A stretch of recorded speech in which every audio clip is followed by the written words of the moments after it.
పల్నాడు జిల్లా వినుకొండలో 144 సెక్షన్ అమల్లో ఉన్నట్లు అడిషనల్ ఎస్పీ ఆర్ రాఘవేంద్ర తెలిపారు. హత్యకు గురైన రషీద్ కుటుంబ సభ్యుల్ని మాజీ ముఖ్యమంత్రి జగన్ పరామర్శించారు.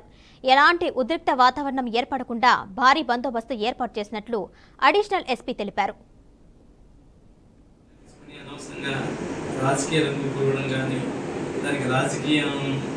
పార్టీలు అంటగట్టడం కానీ ఈ పార్టీ ఆ పార్టీ అంటగట్టడం కానీ కరెక్ట్ కాదు. ఎవరైనా కానీ సంయమనం పాటించేసి కార్యకర్తలు కావచ్చు, జనరల్ పబ్లిక్ కావచ్చు, బయట ఎవరు వచ్చిన కదా ఆ కుటుంబానికి ఇది కల్పించారు.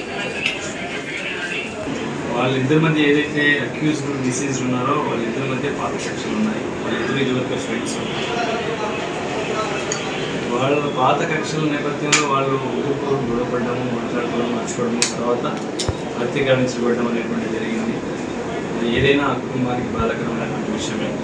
అందులో జరగకూడదనే సంఘటన జరిగింది.